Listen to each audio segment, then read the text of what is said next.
Hello, friends, and welcome back to another episode of I'll Call You Right Back podcast with me, your host. My name is Chad Medved. This is my podcast you're listening to. Welcome to the show. Appreciate you being here. Got some stuff to talk about this week. We're trying to keep these intros abridged.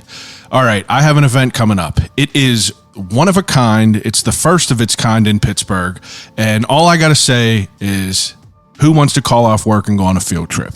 You heard it right. I am planning adult field trips in the city of Pittsburgh. The first one is coming up Monday, June 10th, and we are going to have ourselves a time. We're going to go tour Laurel Caverns, but not just Laurel Caverns. We have a all-inclusive day of just fun and adventure curated by yours truly at 9 o'clock, 8:45. I'm going to tell you it's 8:45. At 8:45 on June 10th, Monday, we are going to meet in Homestead right next to the iconic smokestack.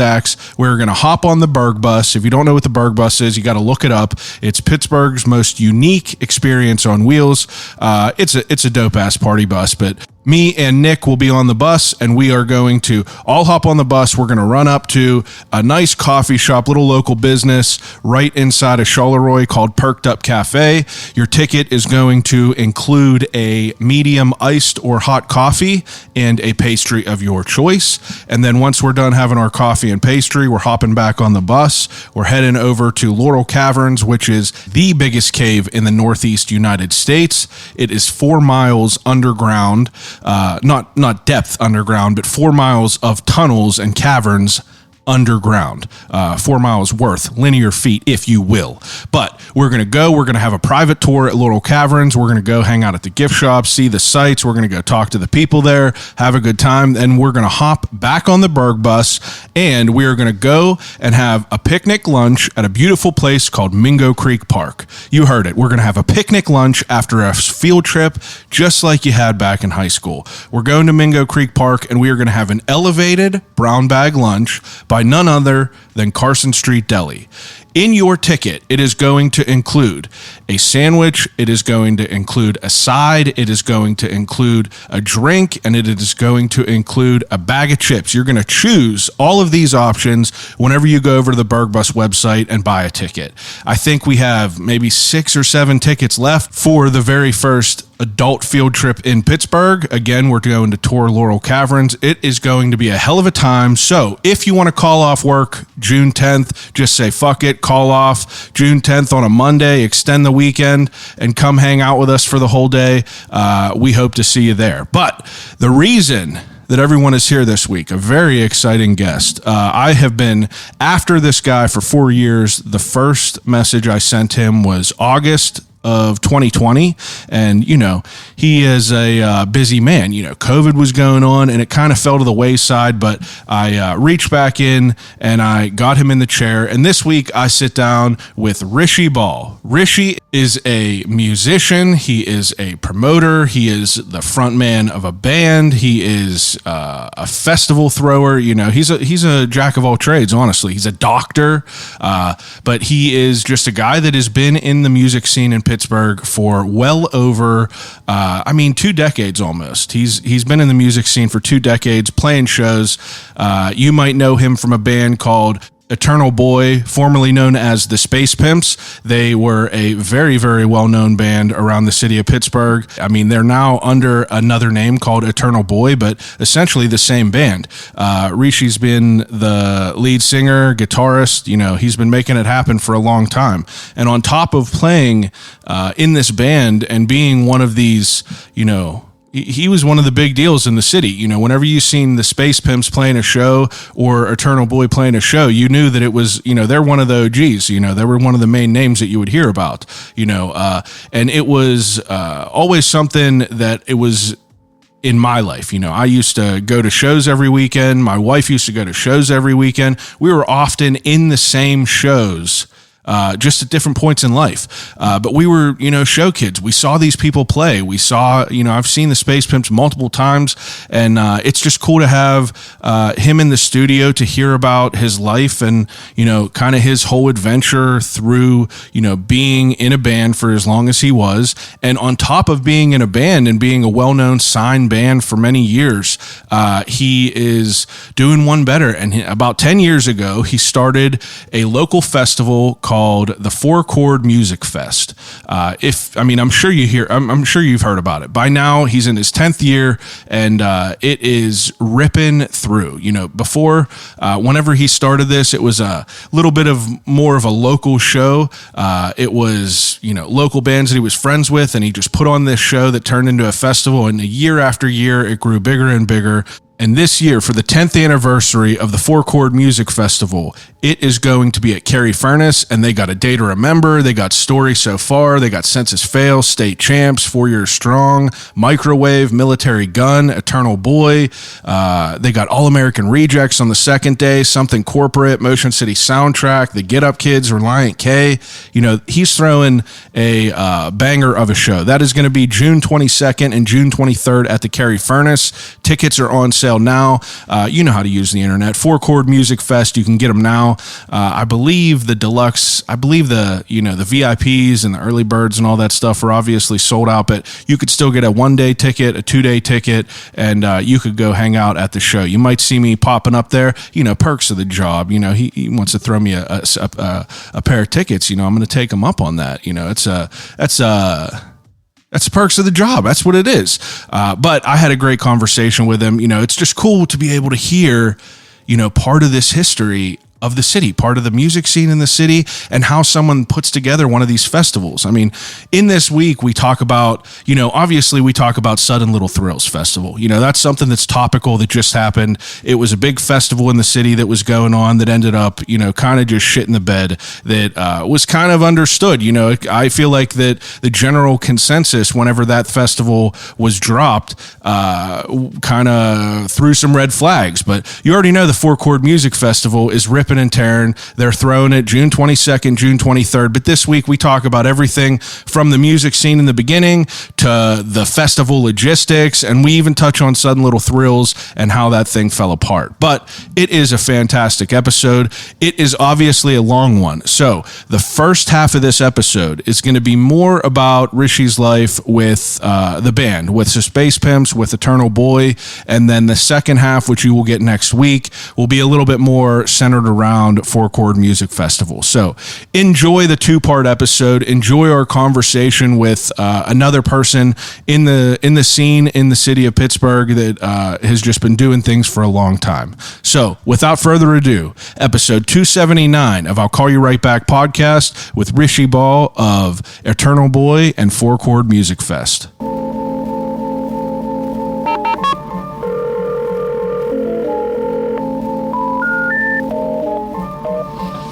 Telephone. Hello?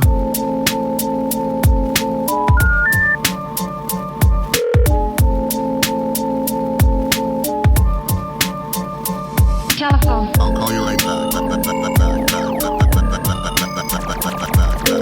Call you right back. Telephone. I'll Call You Right Back podcast. I'm very, very, very, very active in the local community. I think wasn't Allie on here? Oh yeah, you're friends with Allie. I'm very close. Biggie's is our presenting sponsor. I saw that. Is this the first year that happened? I know they were involved. They're much more involved this year. Look at this setup, dude. I've been friends with her for quite a while. Before that's all right. I got a big ass head too. What size fitted do you wear? 8. I'm like 7 3/4, drift a bit. Whenever I had the emo swoop, it was an 8. My hair used to spike much longer than it does now, but yeah, you had like a pivotal like emo boy haircut type of thing. Well, it was more. Emo is a curse word for us. Oh, is it a curse word? Not really. It used to be back in the day. Would you? So you would just say you're pop punk? Like that's what punk it rock. Is? Punk rock? Yeah, more in the punk. Started in the punk world, and slowly made my way in. Are you from Pittsburgh? Yeah. Okay, well, I just want to get it out of the way and say that if I say the wrong thing, call you a punk person or anything like that. I am so open. Well, good. I appreciate you coming over. I have had multiple people come here numerous times. Never had any problem with the GPS. Dude. If I would have invited Edgar Snyder over here though, and he would have went, to like Cannonsburg, He wouldn't have showed up. Dude, I would have been mortified. Dude, there's no reason to be. You didn't make the road names. Okay, yeah, I didn't make the road names. If you did, I'd be pissed at you, but you didn't. And I was scared. I double checked that I sent you the right address. You did. Okay. I read it there and I was like, oh, it said Cecil Township on it. And I was like, oh, maybe he meant Cannonsburg. That's all right. So I was like, fuck it. That's all right. Can Fuck I it. swear? Yeah, you could say anything you want. Okay, so you're from Pittsburgh. What part? Don't judge. I grew up in Fox Chapel. Yeah. But I don't fit that mold. Like I went to a private school and like had purple hair, got suspended. Whole thing, huh? Whole thing. How old are you? I am 30. Oh God. 30. I'm 38. I'm going to be 38 in July. I guessed right. I had no idea how old you would be. Well, look, I age okay. I mean, you pretty much started in this a long ass time ago. 2002. 2002 is when 2003 is whenever the band that I'm in, we were called the Spacepimps, and then we changed the name. But the Spacepimps started for real in 2003. So now Fox Chapel, I mean, like you're coming through school, you said you were in a private school. Like what is your life like coming up into school? Like when did you get introduced to music? So we're going now. Yeah, we're going. We're going. We're in. Yeah. Okay. So I loved pop music for a long time. Growing up, I listened to like Richard Marx and shit like that when I was like a youngin'. And then my sister, I have an older sister who got into like, I don't even know what to call like 90s alternative. It was like No Doubt and stuff. No Doubt, Orange 9mm, Eve 6, like Man, Eve 6. So good. So good. So underrated. How much older? She's 3.5 years older than me. Okay, so that's a good enough age difference to like put you onto some cool shit. My brother was 6 years older than me, so he was able to like, he always put me onto like all the good stuff. Well, yeah, I mean, my sister definitely likes some not good stuff. Yeah. But she got me into, I was just texting her the other day because Eternal War, we kind of launched our new record last week. And she had the original Blink Dude Ranch CD. Yeah. And that's what I eventually stole from her. And that's what I eventually got me into pop punk was Dude Ranch. And so that, to me, that was a game changer. Dude Ranch. How old do you think you were? That came out in 98, 97. So I was 11. I was 10 or 11 whenever I got into that. And it was done at that point. Yeah. I was done. I was hooked. I needed to know every liner note, everything about the band. I'm half Indian. Okay. So my he's from Kenya, but he's Indian, 100% Indian. My mom's from Braddock, a yinzer from Braddock.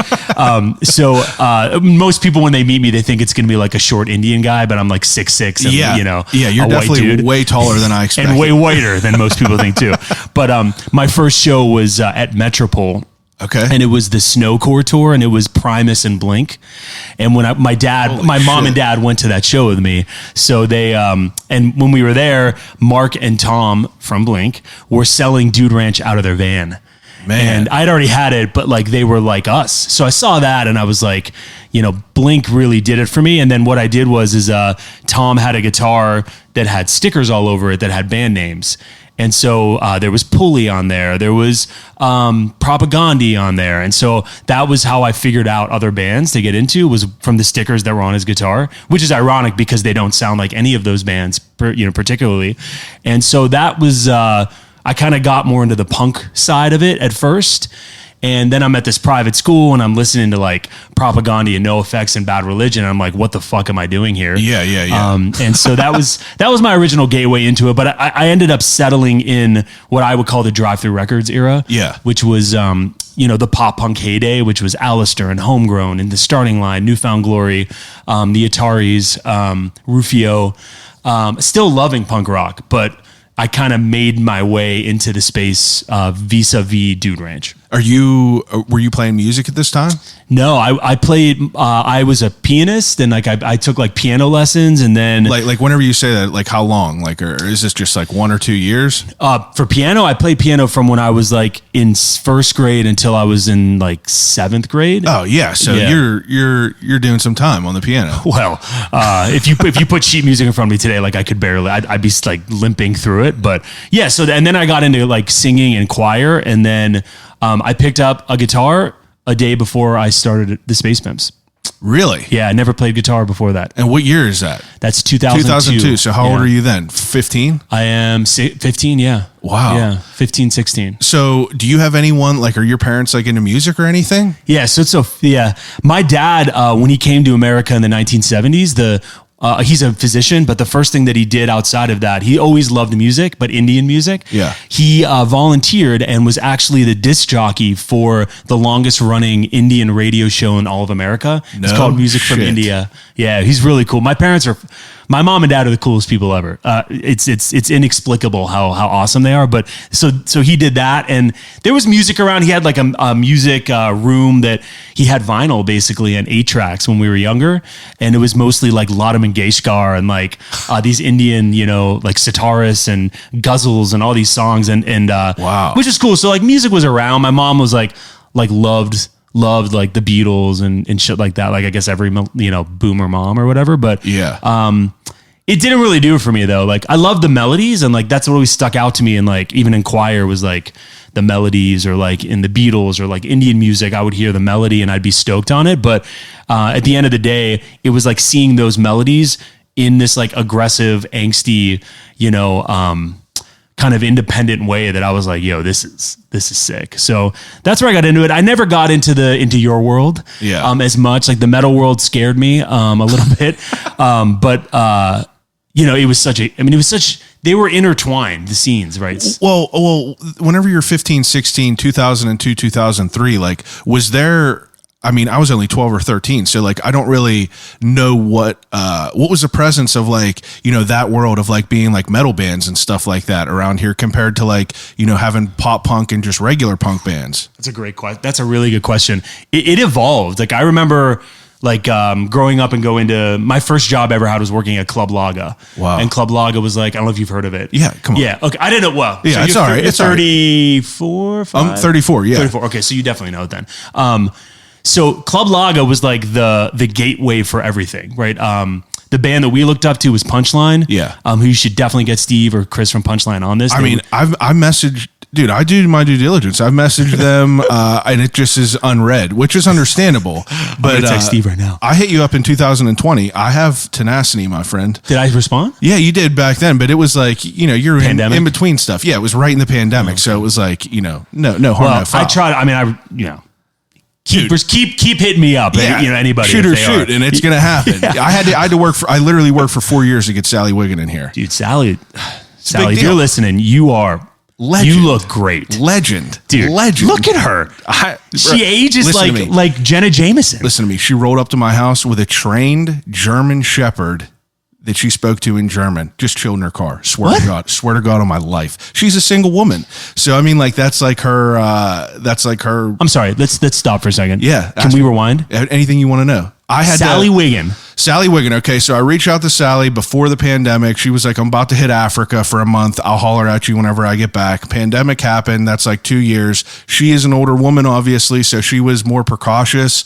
After the vaccines and everything came out, I had to like show her my vaccine card and everything. Shit. She rolled up with a mask on, and I like really, truly thought my wife had to come down and meet her. I truly thought that she was going to leave just because she was kind of sketched out with how close we were. And then, being the gentleman I am, I had a fucking mean ass bouquet of flowers in my laundry room. I had a box of Sarah's pretzels because this lady is a fucking legend, and she rolled up to my house and gave me my time, and she sat down and she was just like, yeah, my dog's outside in the car. He's cool, but could I just take him to go to the bathroom real quick? Dog was a big ass German Shepherd. This is mid interview? No, this was before we started, but like I knew that her dog was in there. She was like, dog's just in there. She let him piss, hop back in the car. I was like, he could chill in here. She's like, no, he's cool where he is. And she rolls around. She had multiple before. And she didn't have like a publicist or like handled it all herself? No. Handled it all of herself. Dude, Edgar Snyder rolled up here, brand new Mercedes, had honestly, it's the best interview you'll ever hear with him because if you think about it, how many people, we all know who he is.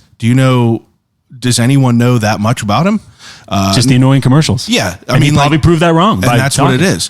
Dude, absolutely incredible. But either way, your time now. Well, Sally Wiggins has been like a lifelong, Pittsburgh legend crush. So a legend. Dude, she came and spoke at my middle school one time. And I thought she was the hottest woman ever. I think she was my first crush. I mean, So whenever I saw that Sally, and then for those that can't see, I mean, there's a camera here. I don't know how much. There's a Polaroid picture on the podcast table with you and Sally. yeah, I'm proud of it, dude. Dude, you should be proud of it. And I can't tell, is your arm around her? You're married and she's single. So I don't know.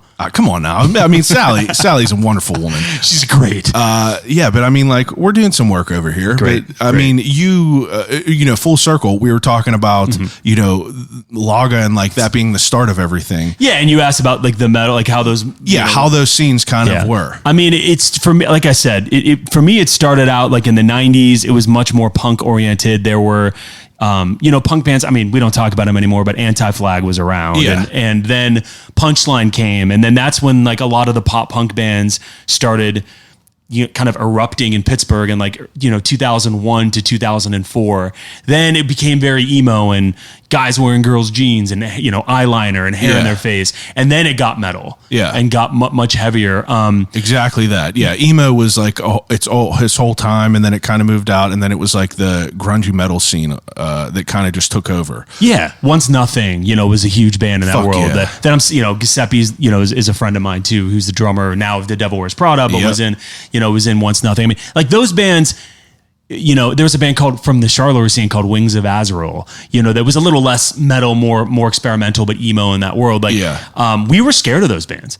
Like whenever, For what reason though? I mean that colloquially, like I mean it more. No. Kind of I get what you're saying because like they weren't as accepting. Yeah. They weren't near, I mean, I don't think Once Nothing necessarily falls into that. At least all the dudes I know Giuseppe very well. He was in a pop punk band before. Yeah. Once Nothing. But when metal hit, it was like it was much less accepting than the pop punk world was. And then I look back, but and I was like, well, when emo hit, we weren't very accepting of the emo kids. I was just gonna say that. Like, isn't it kind of like almost just outside looking in? Like you might have thought that because all the metal people that I knew, it was always just like very. It seemed welcoming. I think it just had a less approachable look. These fucking people are just like sludging on these like stages. Kind of looks scary. What I mean? The candy coated shell is not as bright and colorful as pop punk was. But at the end of the day, the irony is that I'm friends with a lot of those dudes still today. And my young, wet behind the ears perspective was incorrect. For sure. And everything cross pollinates and makes things better for sure. Definitely. Now, I mean, you kind of gravitating towards like the punk band and everything. You mentioned like bigger names like Punchline, Anti-Flag, things like that. They were kind of like the big names that were coming out in like the early late 2000s. Yeah, so early 2000s, it was definitely Punchline and a band called the Berlin Project. Yeah. Those to me, there was like it was a kind of a group of bands, that we looked up to. So a lot of them were my age, but like they had, achieved more. It was Punchline, the Berlin Project, a band called A Week in July. Now, how big are they at this point? Because like my experience with this whole music scene is, I was in ninth grade, 2004, and I was like actively going to shows until 2000 and probably 2012, but there were shows every single weekend, multiple shows. And the bands that we kind of watched, the bigger bands in the city, they were still like, kind of close. Like they weren't like big to the point where they were separated from you. It's just like you would see them all the time. So was Punchline, were they just like chilling? Like they would just do a set and they'd just be chilling with everyone, or were they like kind of bigger at that point? Punchline, I think grinded it. They basically, I tell people this all the time, they made the playbook for how to be in a band in Pittsburgh as far as I'm concerned. They wrote great songs. I mean, they were doing everything right. They were playing Pittsburgh consistently. They were building a fan base consistently in Pittsburgh to the point where they were headlining at one point Club Laga and selling it out. Yeah. And then they were like, yo, well, we can do this in Pittsburgh. Why can't this be replicated in other markets? And so they went in a van and they toured across the country over and over again. Yeah. Built fan bases in other markets. And then that was the recipe back in the day. In early 2000s, it was, you have to write good songs. You have to hit the road. You have to be able to really crush in your home market or home markets. And they, if you do that, very likely you're going to see things happen. And they signed to Fueled by Ramen in 2003, 2004. And at that point, they were the band, you know, Yeah. and they were never untouchable. They were always accessible. That's cool. Which was really cool. And to this day, you know, they're all very accessible people.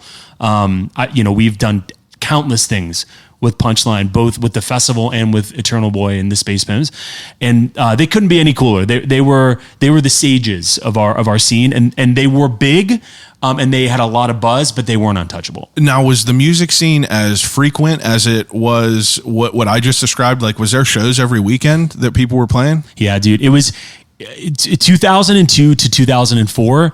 There were 3 shows a weekend. And whether it was at Laga or at that point Smalls started being a thing, it was at VFW's. I remember seeing Punchline open for the Ataris at Brentwood VFW. It just shoulder to shoulder. And then you'd go to your local one, you know, even in where I grew up in like the Fox Chapel area, O'Hara Township area, we had a community center. There were shows every weekend. Yeah. There were so many bands and we were friends and we didn't know what we were doing. And that was half the fun. And everybody really bought into it because it was so new. Yeah. That's interesting to kind of, you know, hear it from, not necessarily a full generation before me, but yeah, a generation before me with the whole music scene. Now, for you to, you know, be in school and start messing around with music, 15, 16, you know, when does it like get serious to like where you're, you know, you said you picked the guitar up the day before you started the Spacepimps. What does that mean? Did you just say like, I'm going to start this band called the Spacepimps? Was it you? Was it friends? How did that come to be? Yeah, great questions. I love talking about it too, because it was just such a seminal moment in my life. I mean, I started the Spacepimps with our former drummer. His name's Jared. We were both at this private school together. He was more popular than I was, but played drums and loved it. And he played an instrument. You had no. He was a great drummer. I mean, I remember in high school, like in middle school, like he was the dude. Like everybody that was doing jazz band. But you didn't play anything at that point besides a piano a little bit. No, I really honestly did not take guitar seriously until I had a fictitious band that I'd made up in my brain where I didn't play an instrument and named it. But I did not play. Were you going to be the front man of it? Like, was that your mindset in the beginning? No, I didn't even think about it. Okay, yeah, I didn't even think about it. And one day we randomly ran into each other when we were like sophomores in high school, and he was much older than other sophomores, so he drove, and we drove. But he was like, "Yo, like, what are you doing?" And I was like, "Yo, nothing." And we started hanging out, and I brought him back to my house, my parents' house, and I started showing him the stuff that I was listening to at the time. It was Newfound Glory. It was Blink. It was Rufio. And he was like, "Yo, this is sick." He knew Blink and he knew bands like that. And he got super into it. We meshed immediately. I mean, like, he was great, and I picked up the guitar and learned power chords, at first, and it wasn't difficult. Where are you learning that? Tom makes jokes about this all the time, but just through tabs online, which were primitive at that point. That's what I mean. Like, we're talking about before everyone is just like watching YouTube masterclasses. That's true. It was still accessible, just more primitive. Yeah. Through tabs. But honestly, being I wouldn't have called myself a musician, but like I was in choir and I played piano. Like I had a good ear. Okay. I could pick up something. I would listen to What's My Age Again by Blink, and I could play it on the piano, at least the leads and the rhythm. And so it was easy for me to pick it up and do those songs. And we just covered songs for a year or two, played at our high school. Then we wrote like our first couple original songs, and just I still have them. Yeah, it was just the two of us. We had a bass player early on that was captain of the football team, and we thought like strategically we would have him in the band, so like people would think we were cooler and like people would watch us. I mean, like the basic stuff that we start off, and it worked. And like we started like picking up locally and like in our high school, and then in that area of our high school, and then. From that, we like played our first ever show where we covered 80% of the songs at our drummer's like brother's business. His dad used to own the student housing for the Culinary Institute in downtown Pittsburgh, and we played in the basement. How old? This is junior year of high school, so 17. Yeah, 16. I was young, so 16-ish. Wow. And it rocked. It was awesome. And then we started writing songs together. Are you like a nervous person? Like, was that like something that you were nervous about? I generally don't get. No, I'm not a nervous person. Okay. I am a nervous person now in my old age. But but like you're not like freaking out about being on stage playing. Like you guys were playing a little bit before. We were stoked. We were like, this is the coolest thing ever. That's awesome. And so we were covering songs, and then we wrote we did this whole EP. It was called To Infinity and Your Mom. And we did it at a studio in McKeesport called Soundscape. It was one of the kind of OG studios that did it right in Pittsburgh. We did it. And what happened was... Who ran that? Doug? I'm from McKeesport. I was there. My brother graduated through there. Where was that at? It was, dude. Oh man, that's like another world. It was right over a bridge. It was blue. Yeah. And McKeesport Bridge. Right when you get over the bridge, it was like the first house on the right. Yeah. And it was a real studio, like legit. And we went there because we were really close. We ended up becoming very close with a band from Maryland, Virginia, or West Virginia, that ended up calling Pittsburgh their home, called the Distorted Penguins. They were a ska band. Oh, wow. And they really blew up. They had their story is ridiculous. Their original lead singer was killed by his father. Holy shit. And they had a whole record done. They did at Soundscape. And it ended up being called Magic because they called him Magic Dave. And they reformed and got everything together. They released that record and the band blew up in the early 2000s in this area. They got taken under their wing by a band called the Buzz Poets that also recorded at Soundscape. So we were lucky enough to I worked at Laga. We hit up our drummer's rich parents, and we ended up having did like 7 songs. And wow, the craziest thing happened at that studio. And even thinking back, I don't even think about this stuff anymore. Our record was getting mixed there by a guy named Doug. I can't remember his last name. Real nice guy, real yinzer. Loved him. Doug is mixing our record, and he gets a phone call from some dude in New York who worked at Sony or something crazy, and he hears one of the songs through the phone. He was talking, and he goes, "Who's that band?" And that's when we started taking the band seriously at that moment. The guy was a shyster. It ended up being, nothing. Yeah, but just that second where the guy was like, "There's something here." Yeah, we were like, "Yo, this is sick." So we ended up writing our own stuff, and then who's finally, writing? Like you say, we, but are you? Is it all just like a collaborative effort, like writing lyrics, or are you a writer? Like, was that something you were always into? I didn't even know what writing was at that point. I thought that it was just putting chords together and figuring out cool melodies, and that's what I did. And then Jared would, do the drums behind it. He was very heavily influenced by the Travis Barkers of the world. So he was a very, very good drummer, very original, had really, really great, interesting parts to make. He was the kind of guy that could take a riff that was so simple, 3 chords, and do something behind it to make it punch feel it up a little bit. Yeah.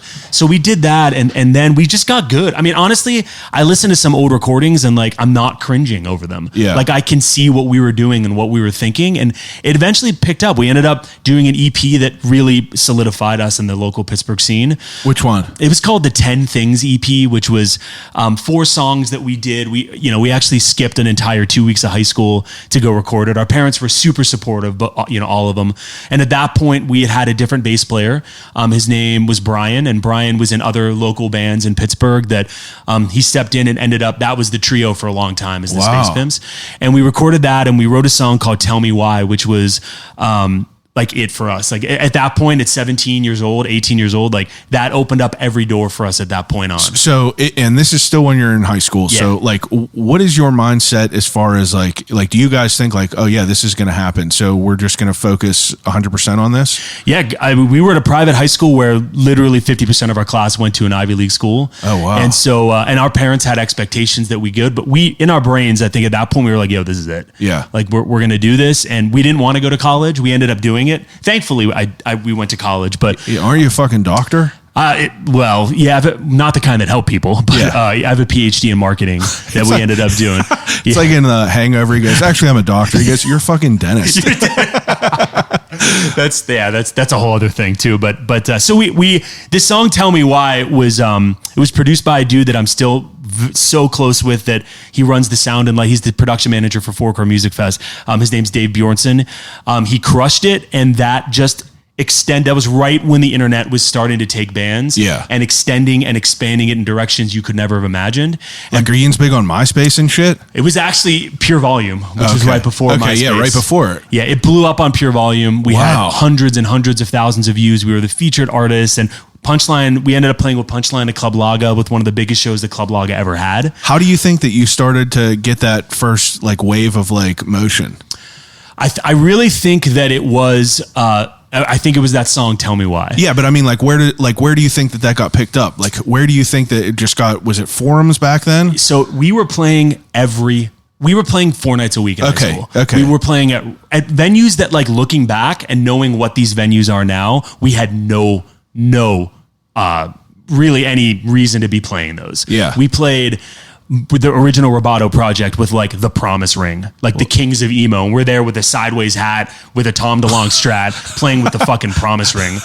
We played with Inspection 12. We played with, we ended up playing at the Shadow Lounge, which was like, Yeah, I know what the Shadow Lounge is. yeah, it was like a rap, like Yeah. R&B venue. A legendary hip hop venue. Legendary. Now it's Not there. gentrified Yeah, and it's commercialized. gentrified. Yeah, terrible. It's terrible. That's a whole other thing. I love that place. That's There were so some wild to great hear shows. that you played down there too. The original one, yeah. Yeah. Well, I guess there was always the original There one. was the original one, but Yeah. like it's just weird that I've only seen rap shows, Yeah. like underground hip hop shows. Well, that was what was cool. That was what was really cool then. Like, you know, rap and rock had already happened. Yeah. Right. It was the Limp Bizkits of the world and shit like already happened. So like there was an acceptance and an understanding that like the punk world and like the rap world were actually more similar than we were two sides of the same coin. Yeah, but it's so interesting because like, tell me if you agree with this, but there was like a really, really like fascinating period of hip hop in Pittsburgh through the 58s, through, obviously Wiz and Mac, but like even like Beatty and all them yeah. people. But I mean, ID Labs really was the, yeah, but Benji from Rostrum. do you think that like, I'm sure that every city probably has that like, same sort of like template that's going on, but like Pittsburgh is like so small that it's able to like incubate things at like a different So true. level. But the time that the hip hop was popping was the same time that like, the emo shit was happening. So it was like, it was so weird to like come up in both of them as someone that like, I listened to all that shit. That's awesome. And I mean, you had, I don't know if I didn't get to listen to the podcast, but Will was on this, right? Yeah, Will was on here. Did Will talk about his history Yeah. and how he got into music? Yeah. It was through pop punk. Yeah, he talked about all of it. And Yeah. that's why, because I was curious on his end of it all, because I seen him at the Morning Light show that they just did the reunion show. And I was like, I seen you at the Morning Light show. Like, and I always see him like not promoting, but just like sharing like, pop punk shit. And it's just interesting because, he's tied to Wiz Khalifa. So you're like, Yeah. oh, that's a rap dude. Will's story is Will's story. It's awesome. I'm from the Penn State world. We played at the Spacepimps played. I remember the moment it happened. It was Wiz Khalifa punchline in the Spacepimps at his frat. Oh, really? That had to be 2006. That had to be the story that we talked about. That was probably before he was managing Correct. them. And that was whenever Wiz stayed with him for like a week and they kind of put together the show. Yeah. The show end of it all was like really crazy. So let me ask you this. Who was planning most of the shows? Because there's obviously some promoters now around Pittsburgh that are, well known. But like back then, was there any like main people that were like orchestrating shit? Man, great question. Because I love talking about that particular part. There was Live Nation then was called Clear Channel. Okay. And Clear Channel was in the club world. And that's actually how I met my only partner on Four Chord. His name's Brian Drusky, who ended up starting Drusky Entertainment, which is the largest independent concert promoter maybe in the country. That's literally who I was talking about. Like every show you see him, I get emails all the time. Yeah. He started at Clear Channel. And what happened is that Clear Channel started doing all the national shows in clubs. They were doing it at Laga. They were doing it at Metropole. And I was at the point at 17 where I started figuring out how like the booking side happened. And I saw that these bands were coming to Pittsburgh. I remember specifically Simple Plan was coming to Pittsburgh and they were always going through Clear Channel. So I made up a fictitious email and a fake company. And What was it? It was called Slippery When Wet Promotions. Sounds like it's a real one. Yeah, real. It sounds like a shitty ska band or a shitty promotion company. Either way, it's shitty. And I remember emailing them and their agent and being like, yo, like, why don't you let us promote the show with Simple Plan? And we had taken all the money we made with this Punchline show and we decided to try to do the show and they accepted the offer. And I get an email from Brian Drusky. And Brian Drusky said, I think it might have been our drummer's brother at the time that was kind of helping us do this. And he said, hey, why, rather than compete with each other, why don't we just put the Spacepimps on the shows that are coming through Pittsburgh? And I was like, holy shit, it actually worked, right? I mean, like you didn't even have to put any money down on it. Touche. There you go. So Clear Channel was still the big promoter, and the next biggest promoter, which he's very controversial to those that are in the early 2000s. His name is John Ronaldo. He ran Joker Productions. Okay. And Joker pretty much had the exclusivity over Club Laga for the majority of the time that Laga existed. And he had a bad rap, and I had a bad relationship with him very early on due to a combo of him being a prick and me being a prick. Yeah. So, and at the end of the day, all of that went away. And really it came down to DIY shows. In the early 2000s, it was VFW shows, bands helping bands. And that's how it happened for us. We hooked up bands from other cities, put them on our hometown shows that we crushed in. Yeah. And then they put us on theirs. Yeah, it's dope to think that, like, I love the whole idea of like the DIY stuff, because that was a lot of my friends too. Like, they're just throwing, whether it's in someone's basement or it's in, you know, the subculture or, you know, any of these like venues that were just like holes in the walls, just people throwing together shows on like little flyers. You just got to make it happen if no one's doing it. I know. I mean, I can name all, so Subculture was, Subculture was in Glassport. Octane used to be called the Scarlet Theater. That sounds familiar. It was literally just like a square room. Yeah. It was like a carpet on the walls and shit. That was it. You would go in there and you would get punched in the head by some kid that was listening to too much hardcore music. You were punching. No, that was never I was never a fight dancing person. Me neither. I couldn't do that. I would get too angry. I would just be in the back. You had to avoid all that conflict. But you guys, it's interesting to hear that you were like conscious of the marketing end of it all. Was that kind of just like, you know, rooted in you wanting to create your own opportunities or be heavily involved as you can? I love talking about this. Yeah. I don't think I could articulate it that well at that point, but, retrospectively, that like entrepreneurial spirit has always been with me. You know, the joke about the Spacepimps and even Eternal Boy is that we've had every close call you could think of. Everything you could think of, we have been through. We've had conversations with every major label. We've sat in offices for every large independent label. We have had everything. And it's a joke. I mean, that like, oh, you know, that happened the way the Spacepimps story happened. And it usually always ends up going away for some ridiculous reason. And I think I came to a point where even at 17, like we were having like little opportunities, like, oh, we were supposed to be on this show, but they put a friend's band on, or, we were supposed to do that, they put another band. And I didn't take it personally because I think that the community is integrally important for all of this. Like if Punchline succeeds and gets on the radio, that only helps us. Yeah. You know, and rising tides lift all boats. 100%. And even metal bands. I remember when Once Nothing signed, was it Century Media, Metal Blade, one of the big labels. And I was like, yo, like that is sick. Like that is exactly what we need to do for each other. The Morning Light. One of my close friends growing up early on in the bands was a guy named Nick Baxter, who's a drummer of a band from the Fox Chapel area, and he ended up being the drummer of the Morning Light. Oh, okay. And when Morning Light signed as a matter of fact, the show that got them signed was a show with us at Diesel. We headlined and Morning Light played right before us, and they knew that Bob Becker from Fearless was coming to see them. Wow. And so we planned this big show, we made it, and they got signed after that show.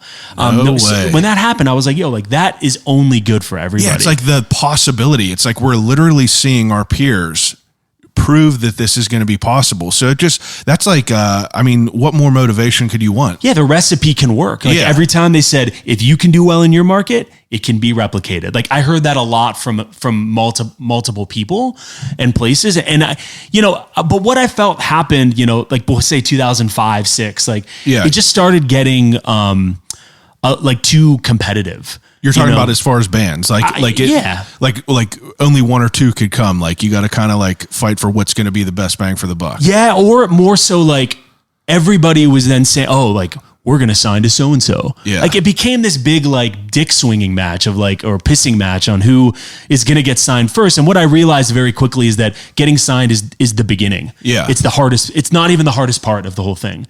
Getting signed is not the hardest part. Once you get signed and making it a profitable, appealing endeavor, then that's the hard part. Because, obviously getting signed is difficult. I'm not saying that, but I'm being facetious to some degree. But like once you get to that point, to keep it going, the pressure's on at that point. For sure. Now, for you to kind of think about getting signed and doing all this, like I'm curious to know if, back in this point, whenever it started to grow, obviously there's a sweet spot of like just enough bands where it's like, you know, pretty much everyone is kind of a big fish in a small pond, but like then you just have all these, like right now there's 1,000 podcasts. Right now there's 1,000 bands. Like, when do you really think that saturation started to like kind of come into play?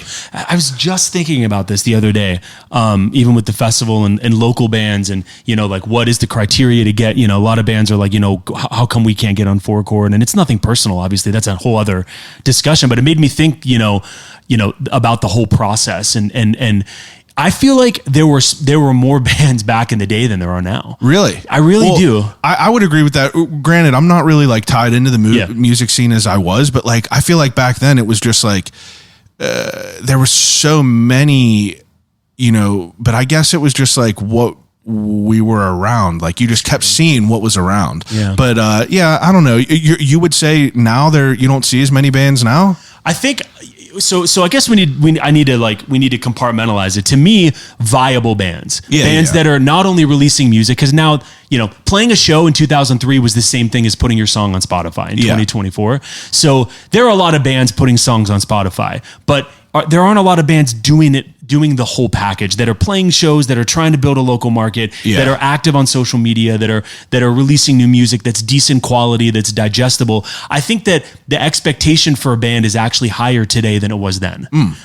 You could pick up, you know, play a show to VFW with your friends. Well, it has to be because of how much saturation there is. Like the cream is going to rise to the top. People are going to, you know, pass you over if there's someone like, if this podcast sounded like shit, it wouldn't be going for 7 years. Like it would have dissolved. But I mean, for you to, you know, kind of start to see when, like you were saying that like there was more of like competition, you know, how does your path with the Spacepimps go down? First of all, how did the name even come to be? Oh, geez. Yeah, I mean, so the path I'll get to, and then in terms of the Spacepimps, we were playing our first show at our high school, and our drummer at the time he still does, has an older sister, and she had a kid. Okay. And he had just watched Pimp My Ride for the first time, and we were trying to submit and come up with a name, and he walked into our practice and said, "You guys look like a bunch of pimps from outer space." Oh, wow. So he submitted it. Never in a million years did I think that we would tour the world in a band name called the Spacepimps. And I really think it hurt us a lot over the years. And we just kind of got stuck with it at that point. You know, we played in our hometown. We built our hometown. We sold out our hometown. We went on tour when I was 17 on my first tour. We built other markets. We played shitty shows. We played great shows. We made friends.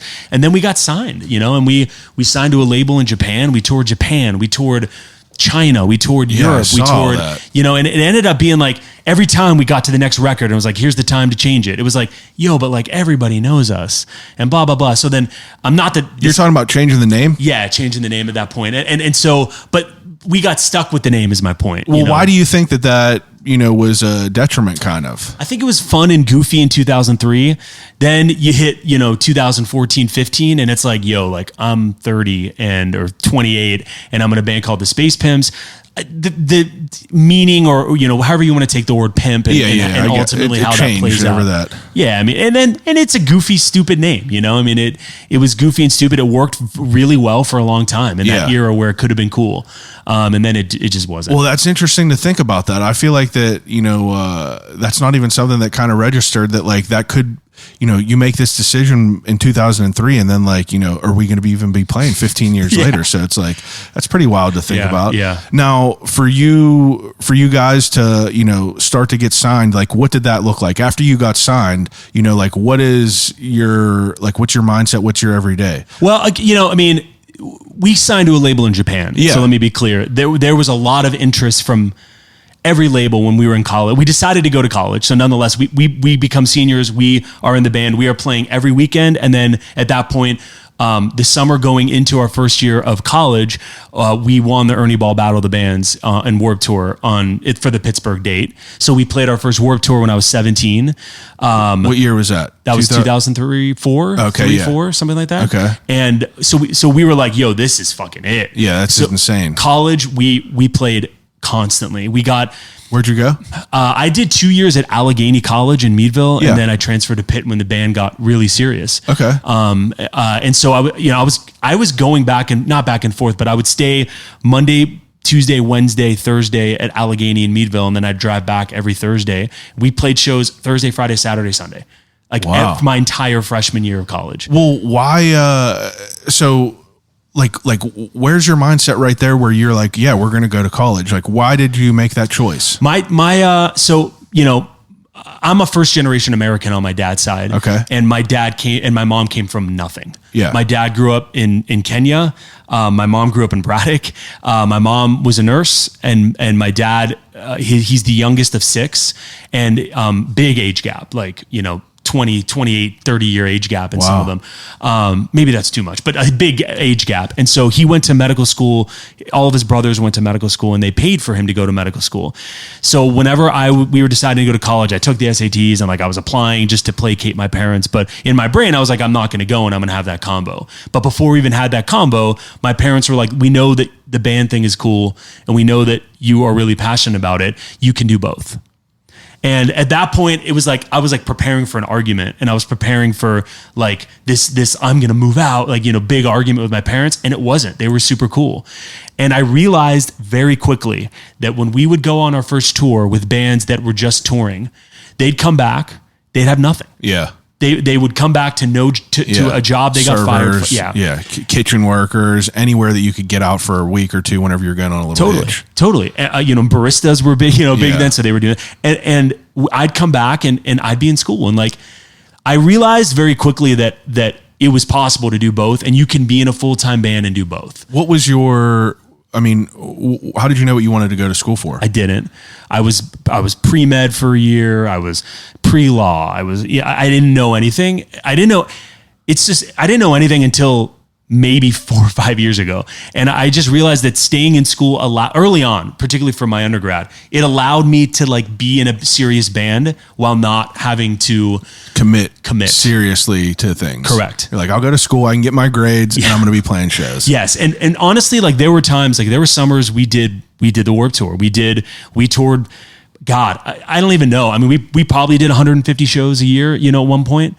And we were just playing to play though. And it's still just a 3-piece? Yeah. Always been a 3-piece, always is now and was then. Yeah, that's crazy. I feel like whenever I would see you guys back then, I would just envision it being more people on there. Well, thank you. I've learned because I didn't take formal guitar lessons. I don't play conventionally. I play with my thumb, which allows me when we play in drop D to do to make it sound bigger than it is. But I didn't know what I wanted to do, and I really I figured I'd stay in school and continue to do the band thing, and that caught up with other members in the band, right? Yeah. Because they didn't want to stay in school any longer. And then I finished my undergrad and went and got my master's. Yeah. Then I finished my master's and I got my PhD. At that point I knew, the path for me, so to speak. But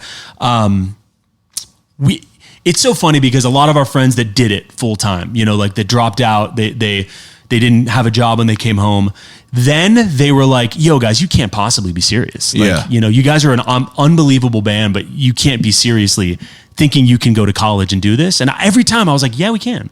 I don't understand the problem. Shows are on weekend anyway. I mean, or they would tour full time. So they would do, they would play for 6 months out of the year. Yeah, I couldn't do that. But I also realized maybe by the time I was 22 that I'm done. At that point, I'd played thousands of shows. I was like, yo, I'm just not cool with going and playing Omaha, Nebraska on a Tuesday night for the bartender.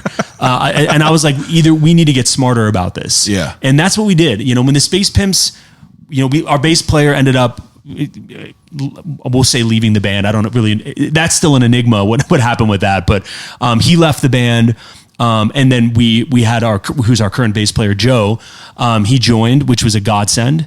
And then our drummer, Jared, was going to chiropractic school in Florida. Wow. And we were dead in the water at that point. And I realized it, and he was my best friend, and we started the band, and I guess I just couldn't come to terms with it. Yeah. So I just let us limp for 2 years. And those 2 years I regret heavily. What years? That had to be 2013 to 2015, where we we had released the best record we'd ever released. It was called Eternal Boy, which is why we ended up naming the band Eternal Boy. I saw that. Find a cookie trail back to the Spacepimps. But we had released this record. We went with a massive producer. His name's Chris Badami, who still works with us today. He's done Newfound Glory, The Starting Line. He's done every band we've ever loved. Well, just let me interrupt for a second. Like, obviously, this sounds like, you're talking about how you let the band limp, and you guys are just kind of maintaining what it is. Like, what is your popularity level? Like, are you guys making decent money now at this point? Like, where are you guys at that where you're just like, oh yeah, I'm working with this producer who's fucking working with Newfound Glory? Like, kind of talk to me a little bit more about that. The financials of a band are always abysmal. It's a break even scenario at that point at best. Yeah. We did not start becoming break even profitable until Eternal Boy started. Okay, yeah. And we were that's another thing, I don't know what my expectation was. It's set from 17 until I was 26, 27, but I think that there was an expectation that we were going to start making a ton of money. Yeah. And we were dumb. We didn't do it correct. Again, when I say we limped through those 2 years, it was like, I had a lot of soul searching during that time. And, me and Jared, our drummer, I was passive aggressive to him because I was so mad that he wasn't here. Yeah. But it was really my problem because I didn't do something about it, earlier. That strained our relationship, a lot. And we don't really speak much anymore as a result of that, even though we started the band together. Yeah. But the finances we never thought about it, I guess. Cause I was in school and I was like, whatever, we'll get a payday at some point. And but are you guys still playing shows regularly? Yes. Oh, okay. So during the 2 year. Yeah. No, we weren't. Okay. Yeah. So he was down in Florida. Yeah. He was in Florida. Okay. So I'm understanding now. I'm just trying to put it all together. Sure. So after that 2 years, all right, you guys got a new drummer? So what happened was we were doing like summer tours in his time off. Yeah. So we were still playing. Yeah. We were doing our hometown shows and crushing still, which was our bread and butter. And this was before you made the change to Eternal Correct. Boy. We are still the Spacepimps. Okay. And so now it's 2015 and we play a big holiday show at the Altar Bar. I think it was either sold out or almost sold out. And our drummer, in our typical his fashion, he calls me the next day and he goes, or he doesn't even call me, he texts me. He goes, "Hey, I'm going to the Caribbean for medical school." And I was like, what? Like you're in Florida. Like he had just finished chiropractic school and there was a big expectation from his family at that point and he was married and had a kid. Yeah. And so he went to Grenada. Which is deep shit. Caribbean. And at that point I was like, all right, he's basically told me without because we were best friends. Yeah, we didn't made a choice. We didn't want to hurt each other's feelings at all. And I can see that more maturely now. Absolutely. And I wasn't as mature as I wish I was at that point. I would guess. Right. And so he went, and at that point, we had originally a drummer fill in. His name's Andy, who ended up being with Eternal Boy for a little bit, and then he left 2 years ago. But so at that point, we were the Spacepimps until 2016, and I was like, we had a whole new record ready to go.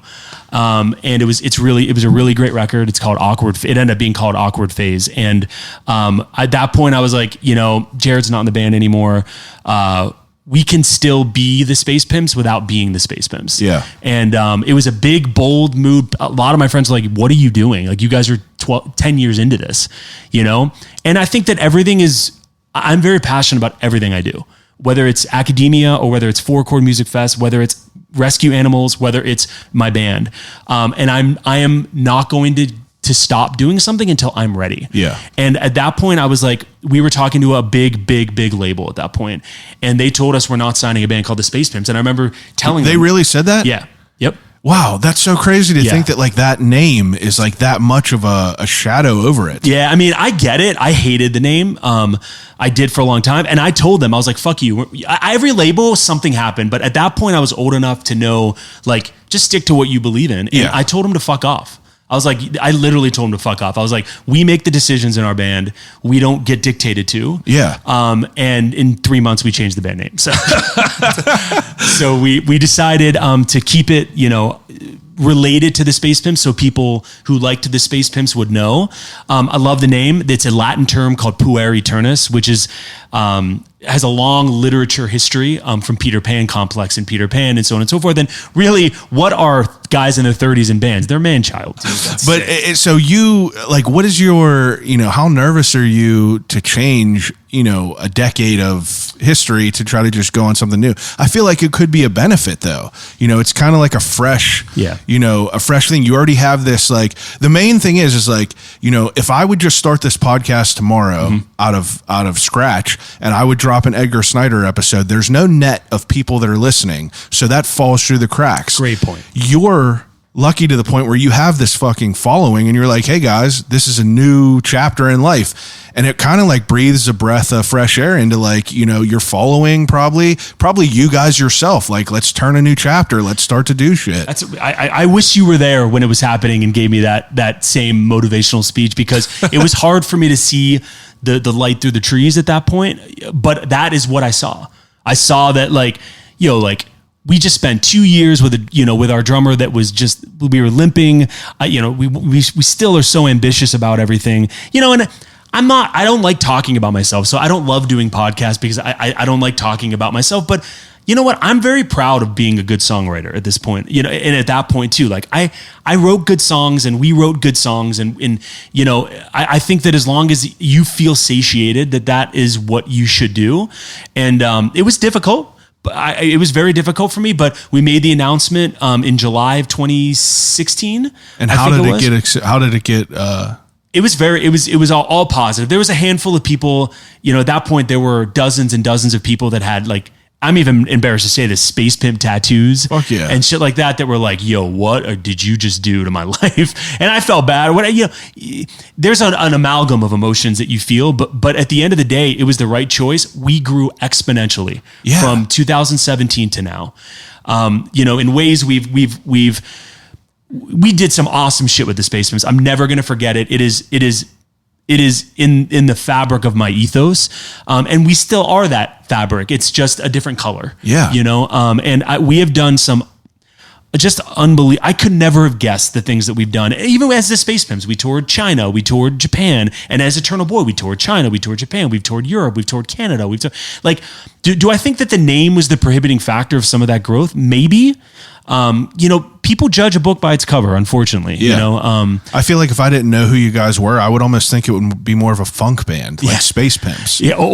Yeah, yeah. I mean, a lot of people thought that. I remember when I was 18, we got on the radio on the X. Yeah. And there was a guy there who was a cock. His name was Vinny, and he was the big disc jockey there. And he ran Edge of the X at the time. And we had gotten on this big show at Club Lago with Story of the Year, who was blowing up at that point. Yeah.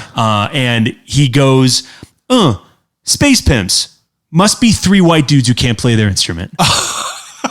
and to this day, right, 10, 12 years later, I'm like, I still remember that, because that is probably what a person thought in the music world of us until they saw us or until they kind of heard the music. Yeah. And you guys just need to play that quote before your show. Must be 3 white dudes who can't play their instrument. Just come out, just fucking rip it. Dude, we did like an X thing like a couple years ago that I was thinking of doing that, but like different name, I gotta act like I got over it. Well, so whenever you guys made the change to the name, at that point, like, you're in school. I mean, you're an adult, PhD student. Yeah, like you guys are like adults and everything like that. How often are you guys playing? Like, how seriously? Very serious. Is this being taken? Yeah, so that's a great question.